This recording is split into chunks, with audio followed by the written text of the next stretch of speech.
मित्रांनो, गायब होण्याच्या अनेक गोष्टी ह्या आपण अनेक चित्रपटात पाहिल्या असतील। मिस्टर इंडिया या चित्रपटात जर आपण पाहिलं तर चित्रपटातला जो नायक आहे हा हातातली जी घडी आहे त्या घडीला हात लावला की गायब होतो। त्याचप्रमाणे शक्तिमान ही जी मालिका आहे त्या मालिकातला शक्तिमान जो आहे हा अनेक वेळेस गायब होतो।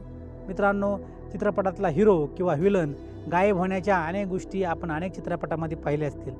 आता तुम्ही म्हणाल की ह्या सगळ्या गोष्टी बोलण्याचं कारण काय? तर मित्रांनो, ह्या सगळ्या गोष्टी बोलण्याचं कारण म्हणजे आजची आपली कहाणी। आजची आपली जी कहाणी आहे ती कहाणी अशी आहे की ती एक सत्य घटना असून ही घटना जर आपण ऐकली तर आपल्याला ती खरी वाटणार नाही। तर मित्रांनो, आजची आपली जी कहाणी आहे ही एका ट्रेनविषयी आहे आणि ती अख्खी ट्रेनच पूर्ण गायब होते।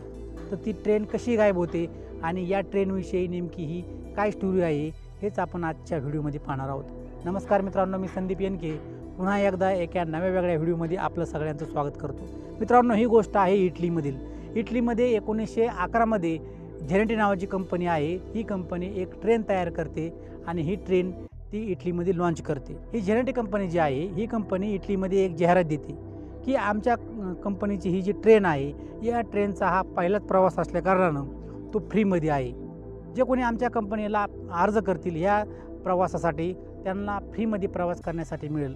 जे 100 लोक आहेत त्या 100 लोकांना झेनेटी कंपनी जी आहे त्यांची जी ही ट्रेन आहे या ट्रेनचा प्रवास हा फुकटमध्ये फ्रीमध्ये मिळणार आहे। आणि मग त्यासाठी एक तारीख ठरवली जाते आणि त्या दिवशी ही जी ट्रेन आहे ही 100 लोकांना घेऊन प्रवासासाठी तयार होते। आणि मग ज्यावेळेस ॲक्च्युली ती प्रवासाची त्यांची सुरुवात होते त्यावेळेस मग ती ट्रेन ट्रॅकवरून धावायला लागते आणि लोकांमध्येही त्या ट्रेनविषयी आकर्षण होतं। कारण ह्या ट्रेनविषयी झेनेटी कंपनीनं खूप अशी जाहिरात केली होती। लोकांना सांगितलं होतं की ही ट्रेन कशा सुविधा या ट्रेनच्या आहेत, ही लोकांसाठी किती फायद्याची आहे। दिल्लीमधील अनेक लोक या ट्रेनचं स्वागत करतात। ज्यावेळेस ही ट्रेन ट्रॅकवरून धावायला लागते लोक रस्त्याच्या दोन्ही साईडनं उभा राहतात या ट्रेनचं स्वागत करतात। परंतु त्यावेळेस एक अशी घटना घडते की जी घटना इतिहासामध्ये कायम नोंदवली जाते। ज्यावेळेस हे ट्रेन ट्रॅकवरून चाललेली असते आणि या ट्रेनमध्ये 100 प्रवासी बसलेले असतात आणि ज्यावेळेस ही ट्रेन त्या ट्रॅकवरून जात असताना त्याची ट्रायल चालू असताना पुढे एक बोगदा येतो, लिंबोर्डी नावाचा बोगदा, आणि या बोगद्यामध्ये ज्यावेळेस ही ट्रेन जाते त्यावेळेस मात्र ती बोगद्यातनं बाहेर निघत नाही।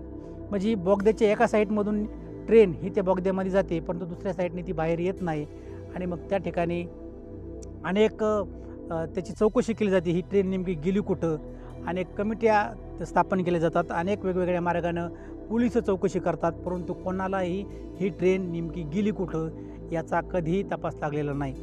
आणि इतक्या वर्षानंतर अजूनही त्या दिवशी नेमकं काय झालं होतं आणि ज्यावेळेस ही ट्रेन त्या बोगद्यामध्ये गेली लिंबोर्डी नावाच्या बोगद्यामध्ये त्यानंतर ती ट्रेन कधीच बाहेर पडली नाही।